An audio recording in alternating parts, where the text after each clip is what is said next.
Hey everybody, as you might be able to tell from the wardrobe, I'm just kind of having a lazy Sunday.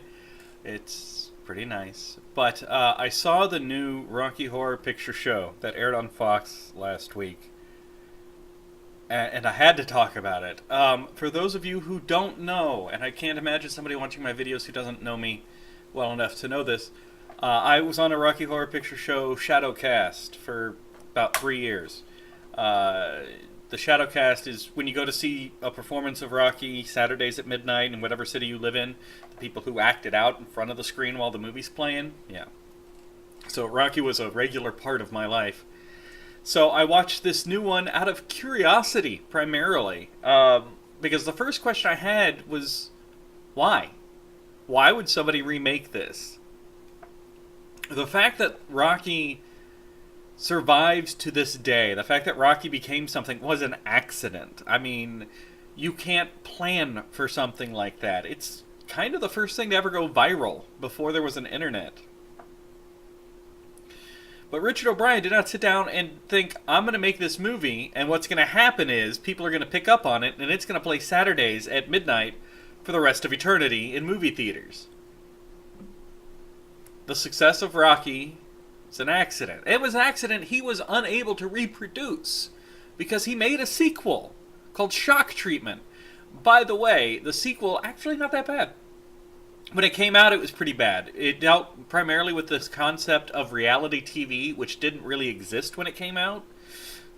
Now that reality TV is a commonplace thing, the movie is actually decent. I mean, it's not a great movie, but it's at least as good as Rocky, and the music's good, so. But it was completely unable to capture that feeling of Rocky. That's the success of Rocky. So why would you try to do it again? So I watched it, and I'll start out by saying a couple of nice things. Laverne Cox, who did Frankenfurter, did a fantastic performance. Leanne Ashford, who did Columbia, did a really good job, I think. I forget the name of the guy who played Riff Raff, but he was pretty solid, actually, as Riff Raff. But beyond that, why? The whole time I was watching it, I just kept asking, why? What were they trying to do? The movie is very self-aware, which the original Rocky wasn't. And that's part of its charm. Is it's not aware of its own campiness. At least it doesn't seem to be too aware of it. But this one had references to the movie in the movie. Things like in the background in a movie theater, in the intro, you would see don't get hot and flustered, use a bit of mustard, grab a weenie from our concession stand. Visit our concession stand, it's just a jump to the left. It's referencing things in its own movie. There was also a pride flag on top of which said, "Be it." So weird that it continually referenced things that were going to be in the movie later. And I don't get what that is. Because you no longer have made it something that can stand alone. It's referencing itself. It's eating its own tail. It's bizarre. Also, they added in audience participation segments. They added in scenes of the audience doing what audiences typically do during a couple segments of the movie. It's fairly infrequent, but it's there, which makes me wonder what I'm watching. I'm watching a movie in which people are watching the same movie I'm watching, because it cuts back and shows you the people watching the movie that you're watching. So I'm watching a group of people watching the movie that I'm watching, which is weird. Instead, Frankenfurter's Castle is now an abandoned movie theater, which is also the movie theater that everybody's watching the movie in. So again, it's this weird, convoluted, I don't get it. And you can't force the audience participation either. That's how this deal works. Richard O'Brien made a movie, and the fans made it their own by adding in all of this audience participation stuff. Right? He didn't write it specifically for the audience to do the things that they do. That's something the audience came up with as their way of celebrating the movie. It's a relationship. You do this, we'll do this. And this remake was trying to do both. It even... There's a scene early on where Brad is thinking, and he goes like this. And the joke that the audience has made for, 30 years or so is that he's smelling his finger. Right? Because it's right there as he's thinking. So in this remake, he actually does. He goes, like, okay, you've killed the joke. Thanks. We don't need to make that joke anymore because you've made it for us, I suppose. There's an odd little line when Brad and Janet are getting stripped down, and Brad's telling her, calm down. We'll pull out the aces when the time's right. And they pull his pants off, and he's in his tighty-whities. And they show a shot of cards, an ace of spades that has fallen out of his pants. Why? You're telling me that Brad walks around with cards tucked in the front of his pants? Really? No, you did it because that's the audience's joke, and you wanted it to be your joke. But it's not yours. It's not the movie's joke. It's our joke. We make the joke. You make the movie. And it's weird, the stuff that they choose to keep versus the things they chose to change. Janet's dress was blue instead of pink. I don't know why. I don't know why you do that. But they kept Be Just and Fear Not. They kept the sign that said Enter at Your Own Risk. Like they kept... There was a lot of stuff in the movie that they made screen accurate to the original. But not Janet's dress. Because... why? A lot of the performances were mimicking the original. I hate to bring this up. But poor Tim Curry. He looked like he barely got through that shoot. I mean, it was very... I love Tim Curry. I'm glad he chose to be a part of this, I guess. He played the criminologist. But they had to hire somebody else to, do any movement at all because he had that major stroke. I don't know. Like, his performance just made me feel sad. That the great Tim Curry has come to this. I mean, age gets to us all, but it was sad to see that. I don't know. And of course, the movie couldn't be as risque as the original. Not that the original had accidental nipple slips a couple of times, but beyond that, it wasn't really graphic in what it showed. But this movie had to be even less so. And it comes home during Touch It Touch Me. Janet is trying to seduce the monster, and it's silly. He plays with her breasts a little bit in the original, and I honestly, it's been so ingrained in me now. I can't remember if it's the cast that makes up playing the little bongos on the boobs, or if it's in the movie. I think that doesn't sound like a movie thing to me. But he plays with the breasts a little bit. It's not graphic. He's just like, what are these? In this version of Touch It Touch Me, they were jumping up and down on the bed, jumping on the bed like children. I don't... Why? You're trying to seduce him, and nothing about jumping up and down on a bed is seductive. The outfits in the floor show had to cover more. Rocky is no longer wearing a gold Speedo, he's wearing gold boxers. You're talking about a movie that's over 30 years old. If you can't push the envelope as much as it did, which wasn't really that far, just in terms of what you saw visually. Perhaps some of the concepts, the fluid sexuality and all that was something different at the time. That was really making a statement at the time. But in terms of what we actually saw, in terms of the actual costumes, it really was not pushing that much of an envelope. And this remake couldn't even go that far. I don't know what the point for this remake is. There's no way they could hope that it would take the place of Rocky, because after 30 plus years, its place is guaranteed. It plays Saturdays at midnights in most major movie theaters, or most major cities.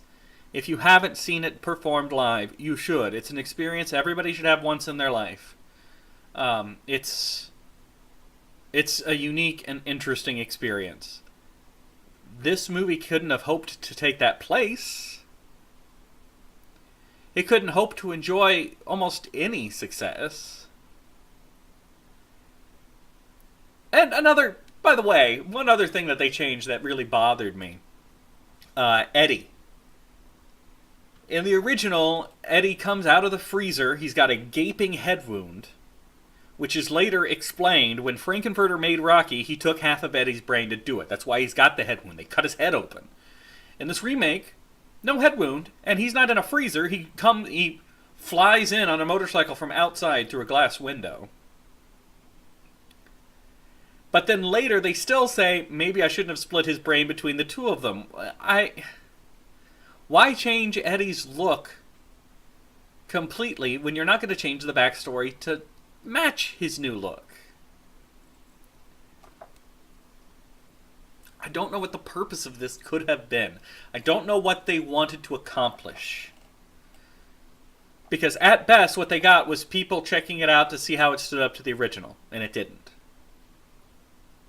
The music honestly wasn't as good. Why is Riff Raff running around playing an electric guitar?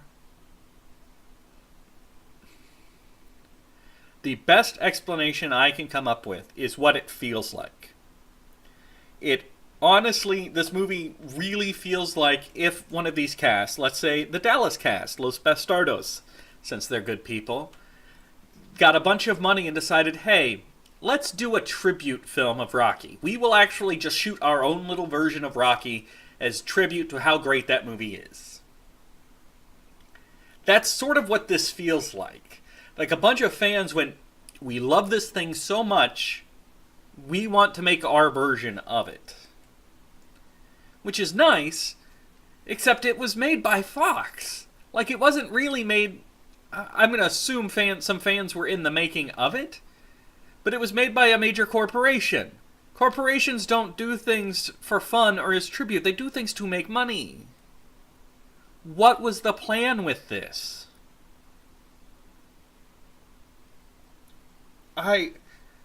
The whole time I watched it, all I could think is, this is so weird.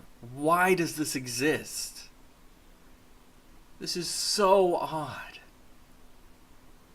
If you want to do something with Rocky, there's an unproduced sequel called Revenge of the Old Queen you could try and make. That's an actual sequel. Or you could try remaking Shock Treatment, since Shock Treatment never took off. It had zero success, and maybe it deserves another chance.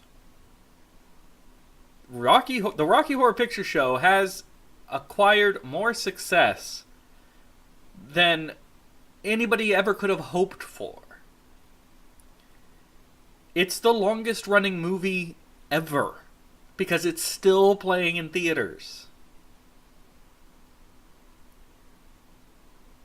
Why would you remake something that's still playing in theaters?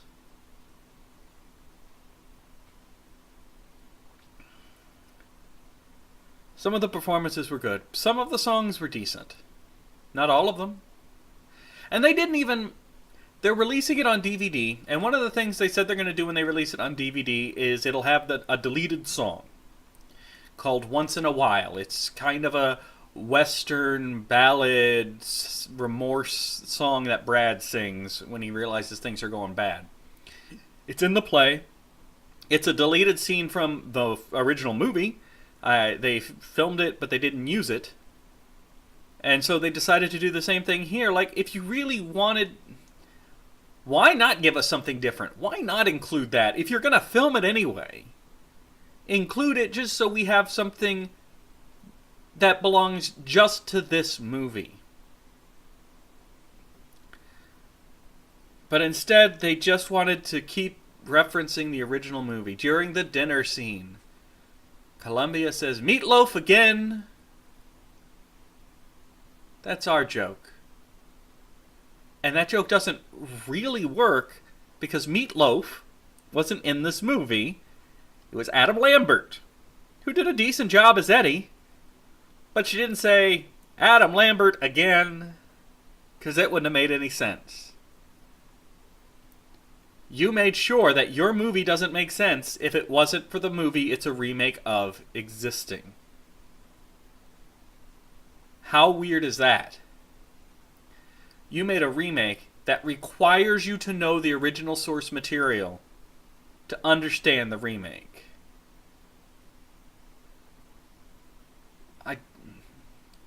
Why?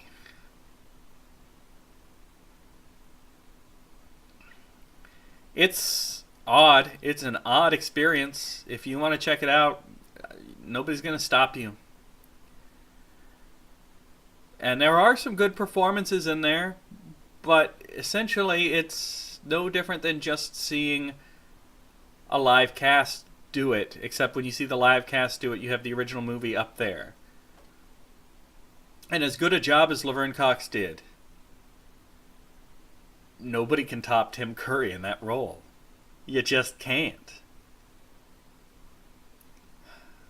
And the only reason I think I liked Riff Raff's performance is he mimicked Richard O'Brien's performance almost exactly, down to the intonation and the accent and the delivery.